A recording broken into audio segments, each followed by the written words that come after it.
Okay, again, a very interesting process. But it's very important that you understand where you are in the process. If you don't know what is the delta between test of controls, test of details, why are we doing it, what is the purpose, then you're lost. See, before you do any audit, now in India and even in the US, theoretically, I don't know what people do actually, theoretically, we are supposed to do a kind of audit called risk based audit. What is risk based audit? I just cannot go and put an equal emphasis in all the areas of auditing. Okay. Why? Because I don't know what is the risky part, right? What do you mean by that? I still remember one big mistake that I did when I was in my first year of internship. Okay, so I still remember the audit was one of the sales offices of a big client, and I went there. I was a first year intern. I did not have a CA. My CA said, "You go, you start doing. I will come later." So I went there. So these guys, what they do? So it was majorly a manual audit. I'm talking about 2002, 3, that point of time. So it was majorly an annual audit. These guys used to give us schedules. We never used to have. So I went to a sales office. I was not in the headquarters. I did not have any permanent audit files, and it was my first or second assignment that I did. And they gave me schedules. So this is the debtor schedule. This is the inventory schedule. I saw my last year's file. I did everything according to that, and I submitted the work. That CA did not come. That CA did not come at the event till the end. Now that file, in the last day, these guys came up with a trial balance, and they see it was a sales branch, right? It was a sales office. So we were not supposed to have a full-blown financials there. So what generally happens at these places, they'll give you a trial balance, a comparative trial balance. You match all your schedules to the trial balance, and then when you consolidate, that's the time when you start seeing the bigger picture. So the last day they gave me the trial balance. So we still had, those days when we used to do these ticks, all of these ticks of tracing, all of these tricks we used to do. Okay. So I traced all my things and I traced it to the trial balance and then I went there. Now, apparently, the person under whom I was registered as an intern. Now, this guy he was a youngest partner at Deloitte at some point of time. He's doing very well now. So I was registered under him, and he was a most dreaded partner of Deloitte at that point of time. Now, this guy came for a review. When he came for the review, I was nowhere in the picture. My consultant was taking the review. Suddenly, this guy called for me. Like, who is this person who has done this work? There's nothing that this lady has done. So what had happened was I had just done the audit the way it was done last year. I took that report and I did the audit and I submitted the report. But what had happened was there was a major spike in one of the expenses in that sales office for that year. And I ignored it because I did not start from trial balance and I dig down. What I did, I took all the schedules that was taken in the last time. I did all the review and everything was from the bottom up. I did what was done last time. I did it. And I was so mentally blurred that I did not spend a time in looking at the trial because for me, I was very new to this entire process, right? And then my CA did not guide me. So what I did, I simply did what was done last time. She told me you go and do what was done last time. You take all the schedules, you do it, you ask the questions to the guys. I did all of that and I submitted the report. And then I got such a big thrashing. Thankfully, I had a very good consultant who covered me up and she said that she's very new and it's not her fault. But what was the problem? The problem was I did not do a risk-based audit. I started from bottom up. The actual approach should have been top down. I should have seen what is there in the trial balance. I should have found out what was happening, what was the trend, what were the figures supposed to be. Then find out what is the area where the spike was there, and then I should have drilled down further. That's called the risk based approach, and that is why planning comes into the picture. So we don't just start, blindly. We don't do that. Okay, this is what is done. This is a standard, just follow it. We don't do that. We first understand what are the areas where there were major changes that happened this year. So that is the time, if you recall, we did something in audit, we did something in FAR, and we repeated it in BC called the ratio analysis. Very, very important, guys. We do a trend analysis, we do ratio analysis, we try to come up with areas where you feel that there may be a problem. You start having that gut feeling, oh, this looks like a problem. Why is it that sales is going but my debtors is not? Why is it that my assets are increasing but my depreciation is not increasing? Why is it that my net profit is showing an increase. But if I look at my cash flow from operations, there is not a spike. You need to correlate your financials. You need to develop a sense of what has happened this year and then plan your audit process, not the other way around. So what you do, you first need to go to a client once you accept. Imagine it's a new client. You've never done this work before. You first need to do the audit. So when you do the audit planning, what do? You first go to the preliminary. So this what you say, this ratio analysis that I did, it is a part of work called analytical procedures in audit, where you start from top down.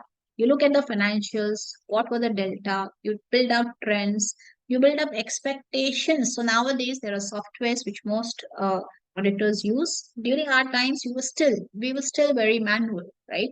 So we develop our hunches, we develop our areas where you feel that there may be problems. Okay. Now that's a compulsory step, guys. It is not something that you can wish to do or not as an auditor. The AICP is very clear. The audit has to start with the analytical procedures. That means an analytical means you're not looking too deep down. You're looking at a cursory overview. I mean, we are taking it from here and then we are going to trade. We'll find out, okay, these are the areas where there can be potential risks. Risk of what? Material mistake. And then we will dig deep in those areas. Then what we do? Now we need to understand, okay, these are the areas which potentially becomes a problem. So we say, see, this year you had a major capital acquisition. You got a machine worth 8 crores. Maybe that this is the year when your new project got initiated. This may be the year in which you ventured into a new product. So what are those prime risk areas? You understand that. Now, before you start understanding and finding out how much deep you have to dig, you need to know how much you can rely on the client's records, right? You need to know how are the records coming up, because unless and until, because see, at the end of the day, all the records are a function of your systems. There is somebody who's authorizing, there's somebody who's recording, there's somebody who is making entries and handling the physical assets. Have you been able to segregate the authority, the record keeping, and the custody? We did this when we were doing IT. If you guys remember, I have given you a little bit of a precursor when we were doing BC and the hierarchy, the segregation. So, segregation of duty. See, the fundamental principle of auditing is a 4I principle. 2I doing the work, 2I reviewing the work. To ensure that there is no cheating, there is nobody who would cheat, there is nobody who would lie, and there's nobody.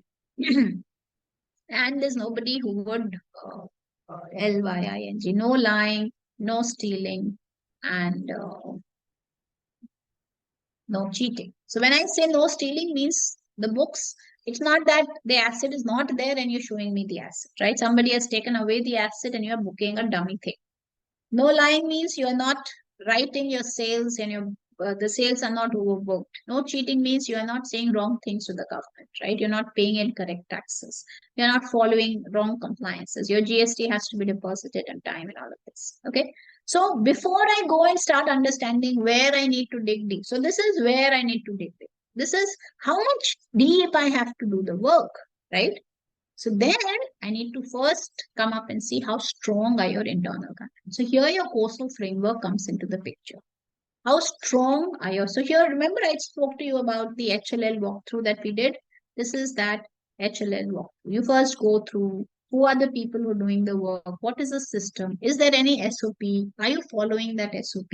So if a new machinery has to be ordered and there is your SOP which says 3 competitive codes have to be received, are you actually receiving it?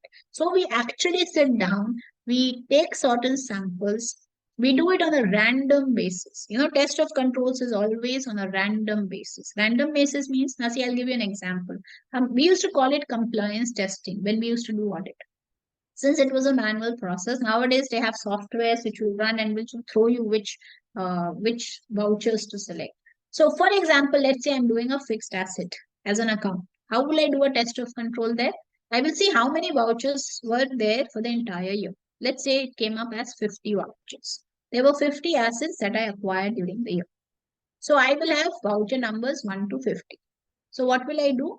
Depending on that, I will come up and say, okay, how many vouchers do I have to select? Let's say my firm says that at least there should be 50 vouchers, not 50. Let's say 500 vouchers. Okay, and I have to audit 50 vouchers. And these 50 vouchers, if I dig very deep, I will know that yes, the system is behaving properly. So what will I do? I will say now I have to pick up one voucher in every 10 vouchers. I will select one. Every 10 vouchers, I will select one. Every 10 vouchers, I will select one. So what will I do? Let's say randomly I will pick one number. Let's say I choose a number 2. So I will choose 2, 12, 22, 32. Like that, I will pick up the vouchers. And then I will dig very deep. So I'll pick up 50 vouchers spread across a fixed tenure. This is called a randomized selection. We used to do it physically.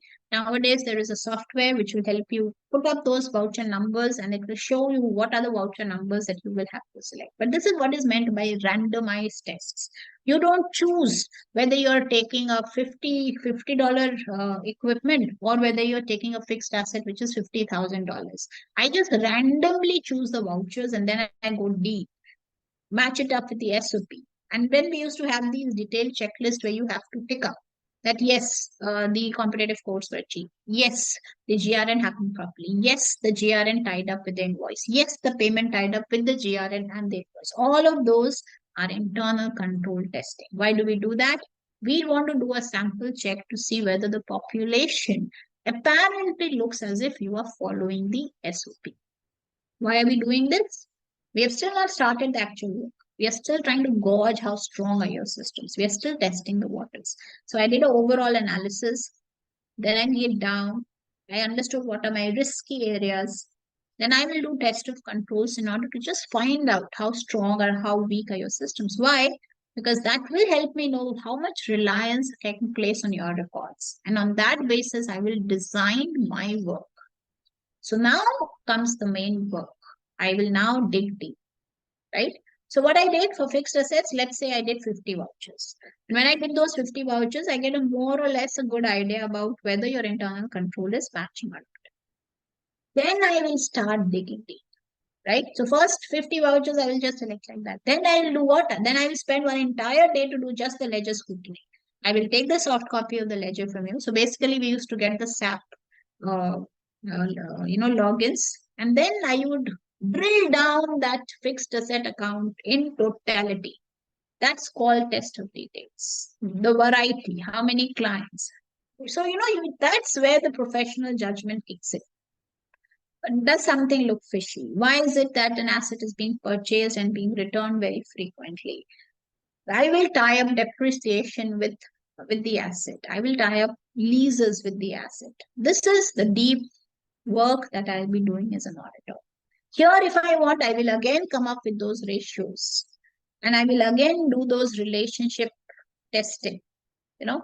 So it's like, I'll give you one example. If a company is into, let's say, selling geysers, then I will try and see, okay, how many geysers you said you were selling? And this is tying up with the number of tanks that have been put inside the leak. Because if you are overbooking your sales, you will not be that intelligent to cook up everything in the process, right? So if you would have just booked sales towards the end of the year, I need to know how much did you produce in this year? How many tanks were actually produced, like compressors and ACs? The so it's not just the financial data. I will try to tie up the non-financial with the financial to establish meaningful relationships so that I will set up an expectation. So it works like this. According to me, this was your trend. Your sales was going like this.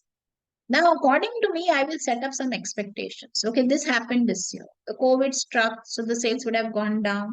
This was a market, my market shrunk. So ideally, this should have been my sales. Now, what is the sale that the client is showing me? Oh, this sales does not look correct. Now this becomes a problem.